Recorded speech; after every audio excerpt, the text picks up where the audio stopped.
And welcome to Sunday. And today's a little bit of a different video. It is called the Truthful YouTube Tag. So what is the Truthful YouTube Tag? It's a little bit of a collaboration of a lot of YouTubers who answer multiple questions and they have to be truthful about it. Well, some of these questions do not apply to me and some of them really do. So I hope you enjoy this segment of Homestead Tessie's the Truthful YouTube Tag.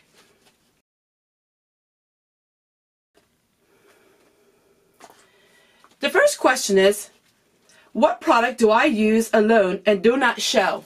That's a really hard one because, as you know, I show just about everything in my life. I guess I would say I don't show really the beauty products that I use. And what do they consist of? Well, they consist of my Dollar Tree lipstick, my Dollar Tree makeup, and coconut oil that I use every night for my face. That's pretty much the only products that I use on a daily basis that I really don't talk much about. Only promoting products that I actually use.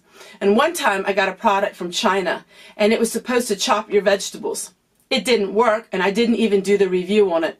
I kindly told them that the product does not meet my expectations and I think they need to work on it a little more.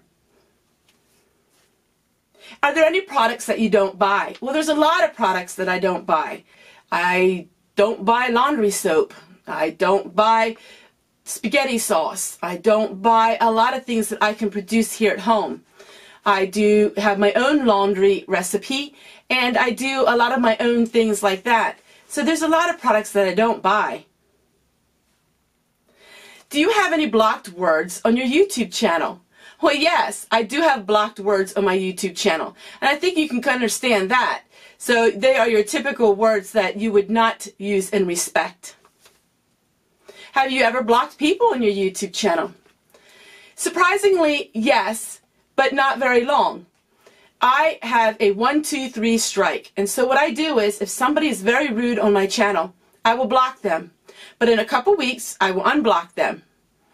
And I would do this for 3 times. After the 3rd time, they are blocked for good. Surprisingly, I don't have many people blocked. Actually, right now, I only have 4 people blocked, and I have given them chances over and over and over again, but they continue to still show disrespect to me and to my fellow subscribers. I lied about a product review. No, I never lied about a product review. In fact, the product reviews that you see on my channel, you see me using almost on a daily basis. So I don't ever lie to get a product, and I don't ever lie on a product review. Are there any influencers that you do not trust? In other words, are there other YouTubers you do not trust? Of course, there are some YouTubers I don't trust. In the course of 2.5 years, I watched a lot of YouTube channels. And there are a few of them that I don't have anything to do with, and nor do I trust them at all. Why do I not trust them? A lot of times I won't trust an influencer or a YouTube channel that are an infomercial. In other words, they have 50% of the time they're trying to sell you a product, and then the other 50% is actually a video that they're doing. I don't trust them kind of people. I don't trust people that are all about trying to make a sale and not so much about trying to reach out to other people and teaching them or sharing your life with them. Influencers I trust the most. There has been quite a few in my life that I really do trust. There's been quite a few channels that really share my core values and my beliefs, and I really do trust them. You will see me talk about them here and there in my videos. I've had them come to visit me. I've had people come and share their life with me. Yes, there are always new channels that are coming into my life that I really trust, and I believe when they give a product review, and I believe when they have things they want to share with us all. What are some things that I do before I film? This is another really good question, and it's very simple and fundamental every single time. What I would do is I'll take a drink of water, I'll brush my hair, I'll put a little makeup on, and I do one thing that I can tell you no other YouTuber does. I paint my front tooth. As you know, I have a story on the girl with the broken smile, and I'll share that above me across the screen, in case those of you who don't know what I'm talking about. I paint my front tooth, and there are many reasons why I do that. For the first year and a half, I didn't know anything about being able to paint a tooth that is ugly. And I started doing that.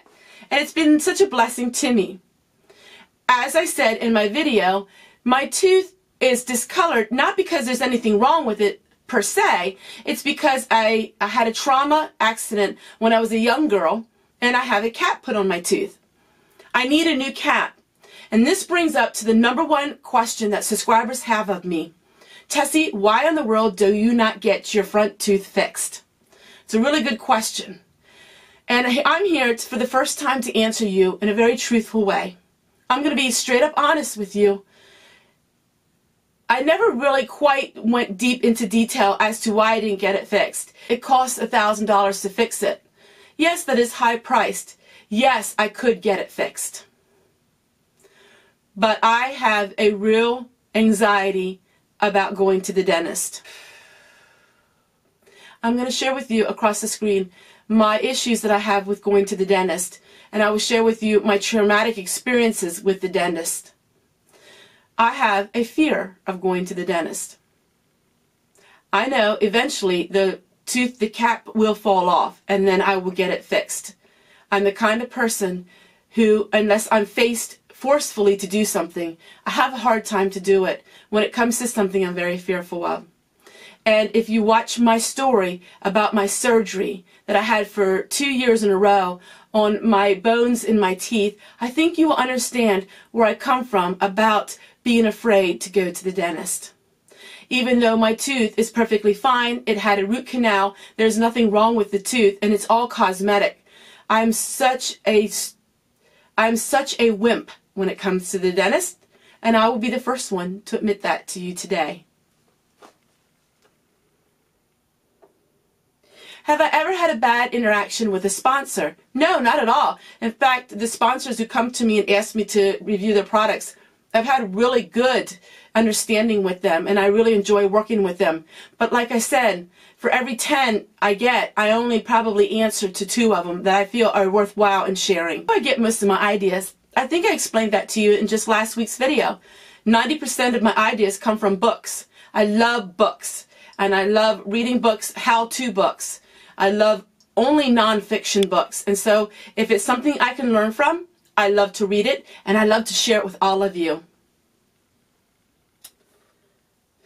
A lot of the subscribers have started telling me that they think I would be really good at home ec.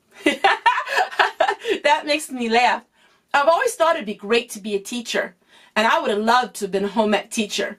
And even though I'm not a teacher per se in a school, I guess you could say I do teach sometimes. So that makes me laugh. Tessie, the home ec teacher. What do other creators do that get on my nerves? Well, I just touched on that a little bit.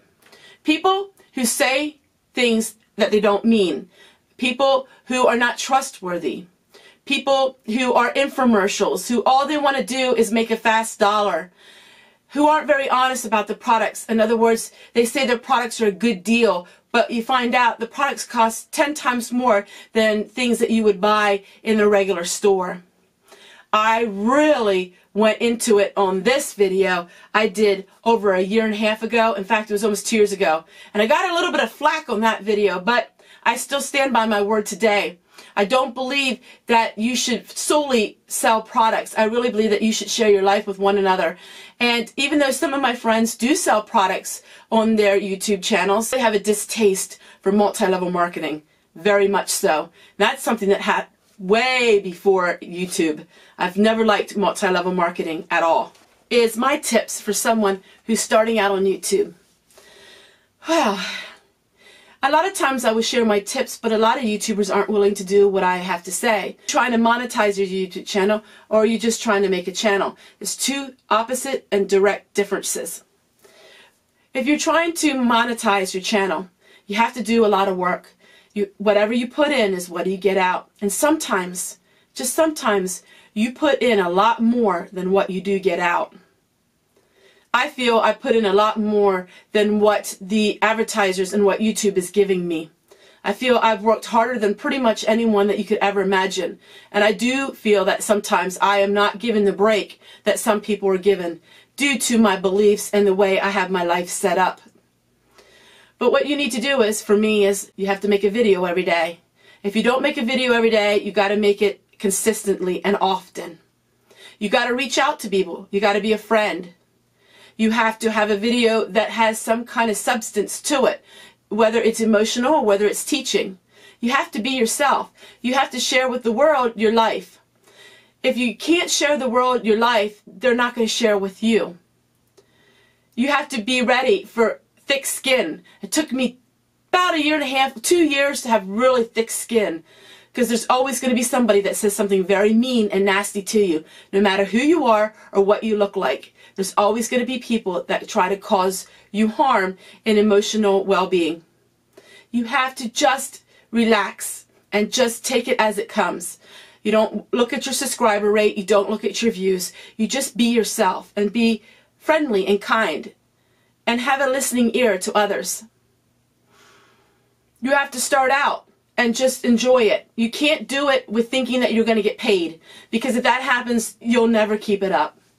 You have to do it as a hobby and something you enjoy.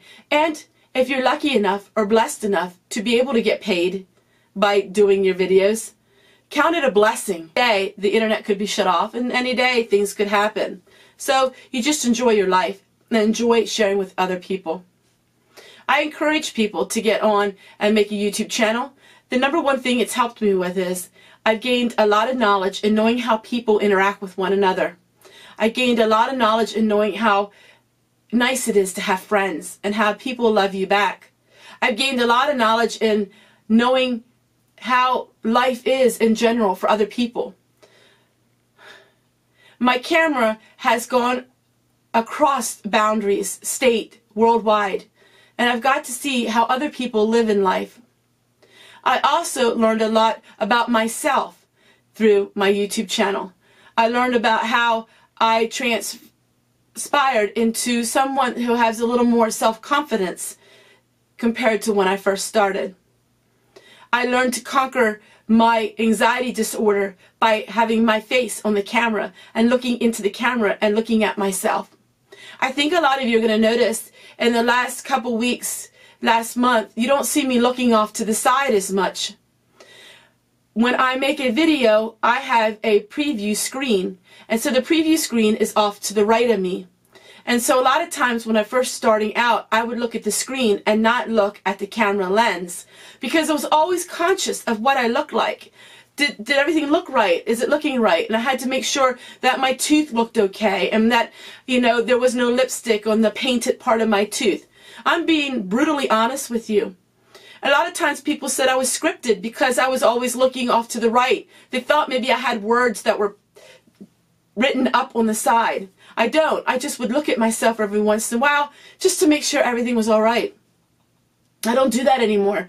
I look straight in the camera, and that is something I'm learning. Every single week, every single month, I'm learning new things and learning new confidence skills about being on YouTube. And so you see me look directly into the camera now. I'm not worried so much about that preview lens. We all are learning. We're all human. And I tell you every day, what may bother you may not bother me. And what may bother me will not bother you. My dear sweet husband loves YouTube, but he does not like being on the camera. And those are a lot of YouTubers, you see that. A lot of YouTubers who have one spouse or the other on. Of course, there's a few that have both on, but not everybody is a socialite, and not everybody likes being in front of the camera, and not everyone is comfortable in doing that. And I wasn't either, but I decided to help me and to gain.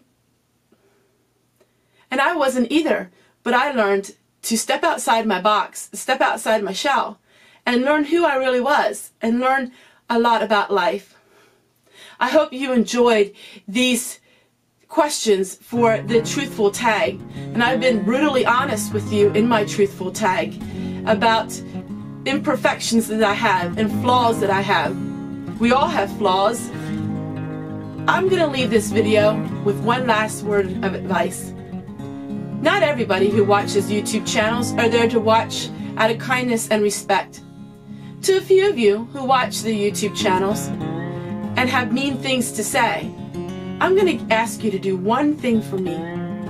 How about you stand in front of the mirror and you start talking to the world, and you start sharing your life, you start sharing your projects, and see how good it works for you. Next time you want to say something mean about someone else, think about that before you type in those awful words. And think about, could you do what we all do? Take care, everyone. We'll see you guys tomorrow.